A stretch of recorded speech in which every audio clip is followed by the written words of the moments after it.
The religion of woke. And yes, no matter how much you think I'm joking, both wokeness and transgenderism are their own separate religions now. Had to come from somewhere, right? Take Anheuser-Busch and their recent Bud Light transition. Pun very much intended. This month I celebrated my day 365 of womanhood, and Bud Light sent me possibly the best gift ever, a can with my face on it. The hypocrisy of the whole Dylan Mulvaney campaign is now laughable, considering recently unearthed pictures of Bud Light's VP of Marketing's frat-like behavior that she just told us was out of touch with current consumers. So it seems that it's another case of rules for thee, but not for me. And that type of lifestyle, that type of self-righteous behavior seems to have been cultivated in the one place where people somehow think it's okay for some to look down their noses at others. The Ivy League. Hey everybody, your resident man in black is back for another edition of the best kept secret in the conservative movement, things that need to be said. For MRC-TV, I'm Nick Kangadis. Really quick, I'd love it if all of you could head on over to Rumble, subscribe to our channel, and hit that plus button. And no matter where you watch our videos, please share, like, and don't be afraid to leave a comment. I love to read what you guys have to say, and I couldn't do what I do without all of you. Now, on with the show. The Ivy League.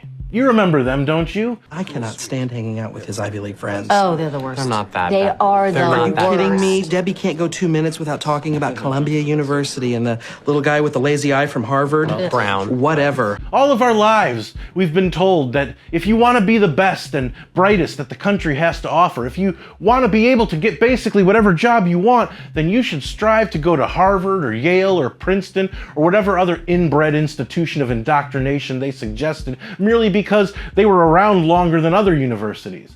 That brings me to the Bud Light VP of Marketing, Alyssa Gordon Heinerscheide's woke, gender studies brainwashed behind. She came out almost immediately after the backlash Bud Light received for putting an insecure young man seeking fame masquerading as a girl as the spokesperson on their cans in honor of Mulvaney pretending to be a woman for a whole year.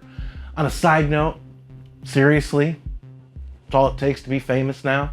Just pretend to be someone you're not and never will be?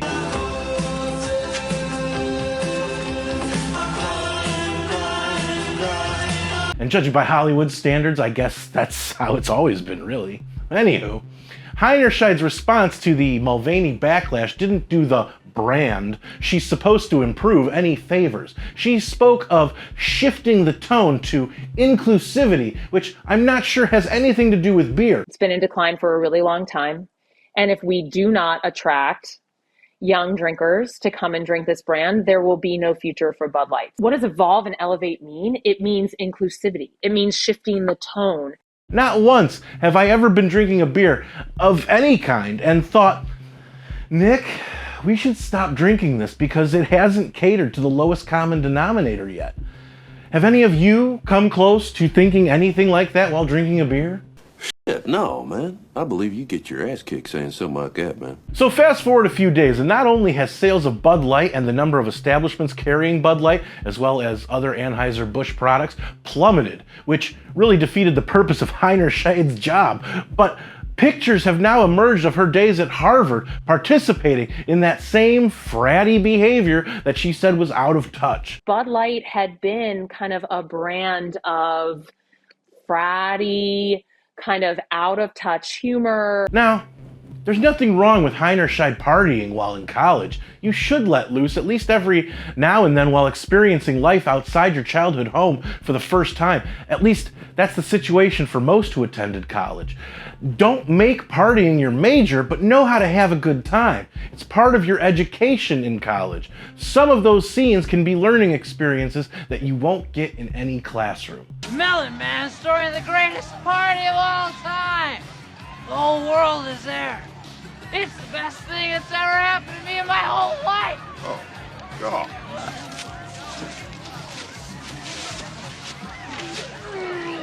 Look at that. That brings me back to my original point. Ever notice what all of the elitists, the woke, more in the establishment, and the manufactured in a lab activists have in common? Most of them are products of the Ivy League, which makes one wonder, with all of that indoctrination, what are those students actually learning of any value at those institutions? And sure, there's plenty of money in activism, just ask Washington, D.C. lobbyists. Just look at these names and where they were educated. The patriarch of modern wokeism, former President Barack Obama, Columbia and Harvard. White House Press Secretary Karine Jean-Pierre, Columbia. One of the main architects of current-day Ukraine and Undersecretary of State for Political Affairs Victoria Nuland, Brown. General Mark White Rage Milley, Princeton and Columbia. Assistant Secretary for Health Rachel/Richard Levine, Harvard. Secretary of the Treasury Janet Yellen, Brown and Yale. Secretary of State Antony Blinken, Harvard and Columbia. Attorney General Merrick Garland, Harvard. Trump impeachment activist and Representative Adam Schiff of California, Harvard. Kinda Republican Senator Mitt Romney of Utah, Harvard. MSNBC racist Joy Reid, Harvard. CNN anchor Anderson Cooper, Yale. Former President George W. Bush, Yale and Harvard. Actress and longtime activist Natalie Portman, Harvard. Gun control activist David Hogg, Harvard. And of course, where did Alyssa Gordon Heinerschied go to school if you followed what I said a couple minutes ago? You remember, Harvard University. Let's call this what it is. This is collusion of the highest order.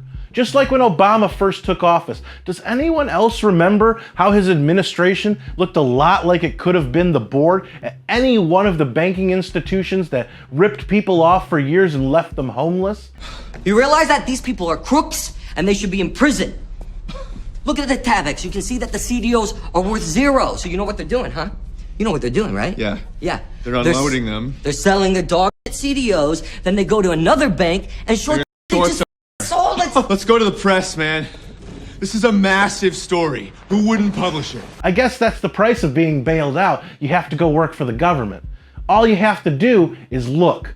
Lehman Brothers, Goldman Sachs, Blackstone Group, Fannie Mae, Merrill Lynch, Citigroup, and various hedge funds. And where did a majority of those Obama officials go to school? Once again, you guessed it, the Ivy League. If the Ivy League is supposed to represent the best and brightest, which would lead one to believe that those are the people you want in charge to make things better, why is our country in a world of crap right now?